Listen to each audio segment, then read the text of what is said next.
partie des membres d'ailleurs de ce collectif est présente ici même. Sonia Delmas,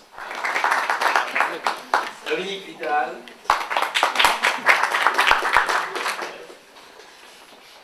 Catherine Jarrette, voilà. D'autant que Catherine va lire. Jean-Pierre Bigeot. Bravo.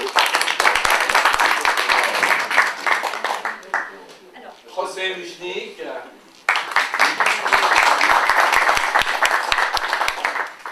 Serpilikin Tavemez.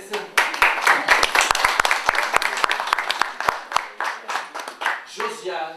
Je n'appelle que Josiane. Josiane, c'est la plasticienne, c'est celle qui fait des poèmes avec les couleurs et les formes. Et donc vous voyez certains éléments ici.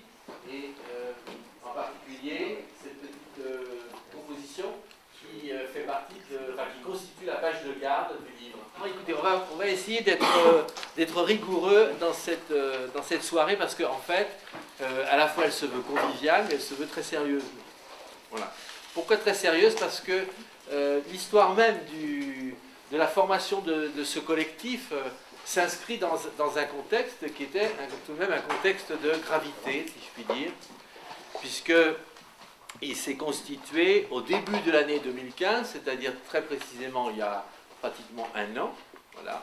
C'était au cœur même des premiers événements graves qui s'étaient produits sur Paris, lesquels évidemment événements avaient généré beaucoup d'émotions et beaucoup de manifestations qui n'étaient peut-être pas toujours à la hauteur de ce qu'aurait dû ou ce qu'aurait pu être une émotion politique digne de ce nom. Et d'ailleurs c'est un petit peu dans le but de non pas s'inscrire en faux systématiquement, mais en tout cas de se distinguer, pas au sens, prétentieux du terme, hein, mais de se distinguer, c'est-à-dire de ne pas rester dans cette espèce de masse, de magma consensuel qui s'exprimait autour de ces événements et qui avait tendance, disons, alors, moi je dirais, je me permets de parler au nom de tous, mais chacun dira ensuite ce qu'il a envie de dire, y compris contradictoirement à ce que je dis. Mais disons, voilà, l'objectif c'était quand même de dire, voilà, dans cette période, il y a un certain nombre de discours qui se tiennent, y compris de propos qui sont publiés. J'en citerai un, la poésie sauvera le monde, qui nous ont semblé assez indécents.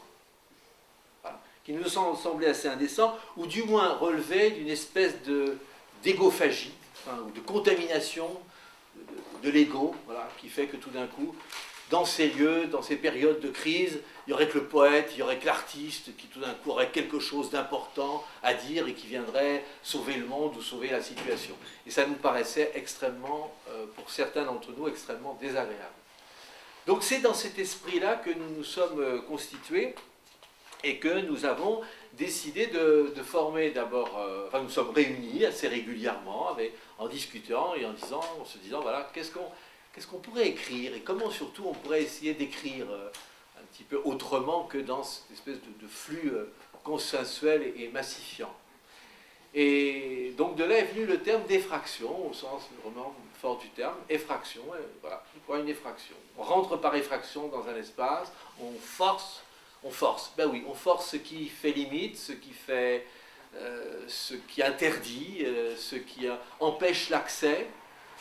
Et en général, ben, quand on est rentré dans l'espace qui a été effracté, eh bien, on y cherche quelque chose. Et on y cherche quelque chose justement qui a été mis au secret. Par le fait même des serrures, par le fait même de la sécurité, par le fait même de la surveillance que l'on a effracté. Voilà. Alors, donc ce collectif s'est dit, comment est-ce qu'on pourrait se manifester? On pourrait se manifester par un livre. Alors oui, ben un livre, et il y a plein de livres qui sortent. Comment? Sous quelle forme? donc quelle teneur, puis comment le constituer, comment le construire ce livre. Et ça a donné donc naissance à cet ouvrage que vous pourrez vous procurer si vous en avez le désir. Alors je reviendrai tout à l'heure, dans un instant, sur non pas le contenu du livre, mais un petit peu la dramaturgie à partir de laquelle nous l'avons construit. Auparavant, peut-être pour situer un petit peu plus précisément sa philosophie, eh bien, je vais vous proposer que nous lisions avec Catherine Jarrett, nous lisions des extraits de la préface. Des femmes, des hommes sont montés de nos mémoires contre nos oublis. Ils sont apparus en cohorte de fragments surgis de l'antiquité de leurs dits, leurs écrits, pour croiser les nôtres aujourd'hui et co-signer avec nous cette belle effraction de la pensée dans le convenu des opinions, expressions que fabrique au quotidien le discours médiatique sur l'actuel. Dès lors, pas de prétention à révéler, vouloir éclairer, dévoiler les maux de ce jour, de notre époque, d'une période difficile et de détresse, mais l'unique désir, collectif et fragile, de tenter d'accueillir à plusieurs ces signes de haute lucidité que nous adresse depuis la Cité l'humaine histoire contemporaine par ses actualités les plus subtiles comme les plus tonitruantes. Aux fragments des sages d'hier qui se sont élevés et ont retenti au long des siècles comme un lancer d'espoir en étonnante résonance avec notre actualité, succèdent ici nos lambeaux, comme autant d'arrachés de chair vivante à nos corps d'écriture. Ils se voudraient intègres et sans compromis avec les propos invariants qui scandent des événements parfois bouleversants. Ils s'offrent, lueur d'espoir, dans l'obscurité des augures de faux prophètes. Nous n'avons pas fait ici le choix de la quiète, pardon. Nous n'avons pas fait ici le choix de la quiète construction d'un discours autorisé qui se croirait averti du monde. Nous avons adressé le pari plus risqué de l'effraction de nos propres corpus d'opinion, de réflexion, sous l'urgence de ce souffle du poème, en sa quête de beauté, par l'écrire, le dire, le chanter d'un monde autrement attendu et voulu. C'est dans ce même partage sensible de l'urgence que s'est créé le collectif des poètes des 5 continents. Donc le livre est constitué effectivement de 2 parties. Une partie qui est composée à partir de fragments extrêmement courts, ne dépassant pas 3 lignes, quelquefois même 2 lignes. C'est peut-être des philosophes, c'est peut-être des poètes, c'est peut-être des romanciers, des écrivains, depuis l'aube de l'humanité, parce que vous verrez, dans certains fragments, il y a certains fragments qui remontent au 3e, 4e, 5e siècle avant notre ère. Et ces fragments, en fait, ils ont été sélectionnés par chacune et chacun d'entre nous sur la base, voilà, d'une sensibilité qui était la nôtre à ces écritures, dans le contexte même dans lequel nous nous trouvions, dans ce début de l'année 2015. La deuxième partie de ce livre, alors, est constituée, comme la préface l'évoque, elle est constituée de ce que nous avons appelé des lambeaux. Alors, essayez peut-être d'expliquer un petit peu plus précisément quelle a été la démarche de pensée qui nous a amenés à ce concept. Alors, toujours dans cette foulée d'un discours convenu, d'un discours prétendument autorisé, d'un discours autorisé et d'autorité, soit des politiques, soit des écrivains, soit des artistes, etc. Ceux qui vont sauver le monde, ou ceux qui vont refaire le monde. Alors on s'est dit, en fait, on a tendance à considérer, mais comme tout être humain qui depuis la tâche la plus simple jusqu'à la plus complexe, quand il a fourni son effort, il est encore prêt à poursuivre. Et puis tout d'un coup, il se dit, mais c'est quand même pas mal ça. Donc je pause un moment. J'arrête, je suspends mon geste, je pose. C'est Brecht qui disait très précisément, ben oui, c'est ça le processus même de création, et en quoi la distanciation est un acte fondamental, c'est qu'elle sait justement se suspendre et ne jamais proposer une œuvre comme achevée et aboutie. Donc on est un petit peu parti de cette idée-là. Nos écritures, bon, elles ne sont qu'un moment, un instant d'un grand mouvement qui a commencé le jour où on a pris peut-être pour la première fois une plume, et puis le jour où on la posera pour la dernière fois. Voilà. Alors, ces instants, on a tendance, c'est vrai, à les considérer comme achevés. On dit, ben voilà, c'est une œuvre, voilà mon œuvre. Voilà. Et on s'est dit, bon ben non, oui, c'est la trace de l'œuvre, et l'œuvre, elle dissimule, elle n'est que la trace. Hein. Elle n'est que la trace, elle fait empreinte d'un processus, mais ce processus, qu'est-ce qu'il dit, qu'est-ce qu'il recèle, qu'est-ce qu'il révèle? Donc on va procéder un petit peu comme un marcheur, un flâneur baudelairien, qui, croisant tout d'un coup une affiche, j'ai un ami peintre ici, il est présent, Nasser Bouchekif, qui aime beaucoup ça, qui passe devant les affiches et oui, il déchire. Il fait des lambeaux, et avec ces lambeaux, il compose, il construit une autre composition plastique. Donc on s'est dit, voilà, on va arracher de nos textes prétendument achevés, on va arracher des lambeaux, et on verra ce qui reste. Et on verra quel est le visage de ce qui reste et de ce qui émerge. Et ce qu'il y a, je crois, d'assez original dans ce livre, c'est que ce qui reste, une fois les lambeaux arrachés, eh bien, je dirais, c'est cette espèce de continuum de la pensée humaine lorsqu'elle s'expose à tous les vents de la liberté de penser. Et c'est cela qui, donc... Alors, c'est constitué de deux parties qui sont distinctes. Le lecteur, donc, peut cheminer, se promener, se errer d'un fragment à un lambeau, et c'est lui-même qui va créer, retrouver ou créer nouvellement la résonance entre la pensée de Confucius et puis la pensée du pataphysicien Dominique Vidal en 2016 ce soir. Voilà. C'est l'esprit dans lequel nous avons voulu travailler, et je reviendrai tout à l'heure au moment de l'introduction du débat que nous voudrions avoir avec vous, je reviendrai sur les enjeux pour nous, les enjeux politiques et esthétiques de ce type de démarche. Avant de procéder donc à la lecture du montage que nous avons opéré, j'ai proposé à demander à notre ami... Il est 5 heures. Je suis le dauphin de la place Dauphine et la place Blanche à mauvaise mine. Les camions sont pleins de lait, les balayeurs sont pleins de balais. Il est 5 heures déjà. Paris s'éveille. Paris s'éveille.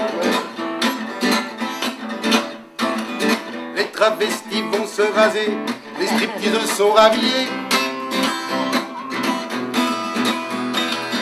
Les amoureux sont fatigués, les traversins sont écrasés. Il est 5 heures. Paris, Paris, Paris, ah Paris, Paris, Paris, s'éveille.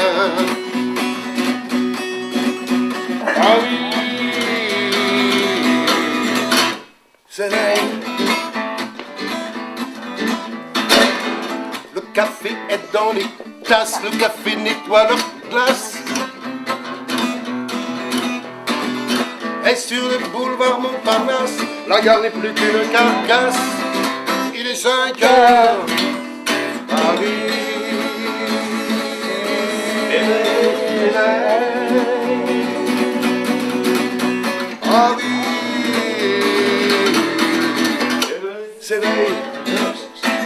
Réveille. La tour Eiffel la fera au pied, l'Arc de Triomphe est déprimé. Et l'obélisque est bien dressé entre la nuit et la journée. Il est 5 heures.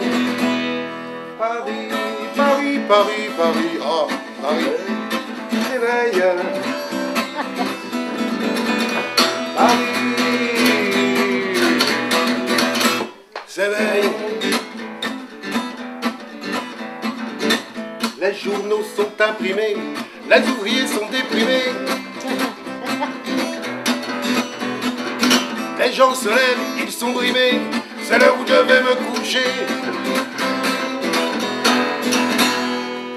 Il est 5 heures, Paris se lève.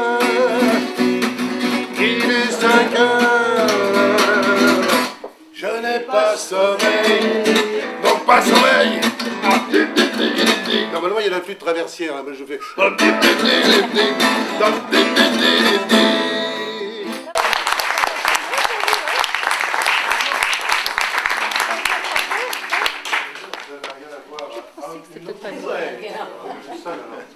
n'a rien à voir avec vous, hein. Une chanson que vous connaissez tous certainement aussi. De Georges Brassens, Histoire de faussaire, hein, c'est pas...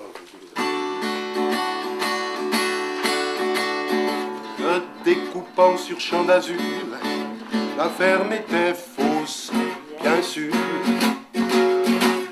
Et le chômeur servant de toit, synthétique comme il se doit. Au bout d'une allée de faux buis, on apercevait un faux puits, du fond duquel la vérité n'avait jamais dû remonter. Et la maîtresse d'océan, dans un habit ma foi saillant, de fermière de comédie, à ma rencontre d'espoir. Et mon petit bouquet soudain, c'est parce que je me suis paru terre dans ce jardin, près des massifs de fausses fleurs, au front les plus vives couleurs, ayant foulé le faux gazon, je la suivis dans la maison. On brûlait sans se consumer, un genre de feu sans fumée. Face au faux buffet Henri II, aligné sur les rayons de la bibliothèque en faux bois, faux bouquins achetés au poids. Fausses aubusson, fausses armures, faux tableaux de maîtres au mur, fausses perles et faux bijoux, faux grains de beauté sur les joues, faux ongles au bout des menottes, piano jouant des fausses notes, avec des touches de devant, alors d'ivoire aux éléphants. Heureusement.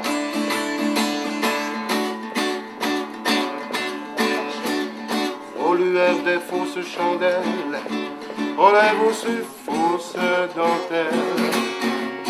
Elle a dit mais ce n'était pas sûr, tu es mon premier faux pas. Fausse vierge, fausse pudeur, fausse fièvre, simulateur. Ces anges artificiels venus d'un faux 7e ciel.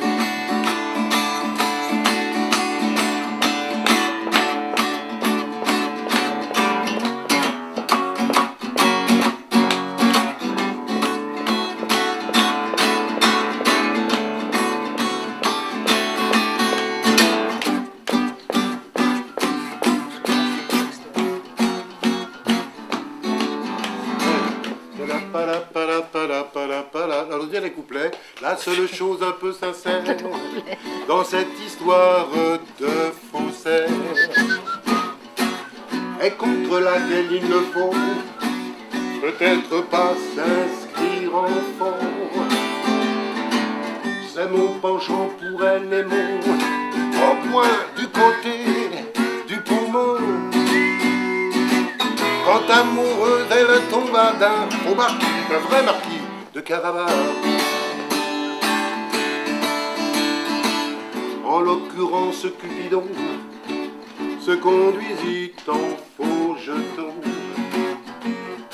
en véritable faux témoin, et Vénus aussi néanmoins. Ce serait sans doute mentir, par omission de ne pas dire que je leur dois quand même une heure authentique de vrai bonheur. Que je leur dois quand même une heure authentique de vrai bonheur.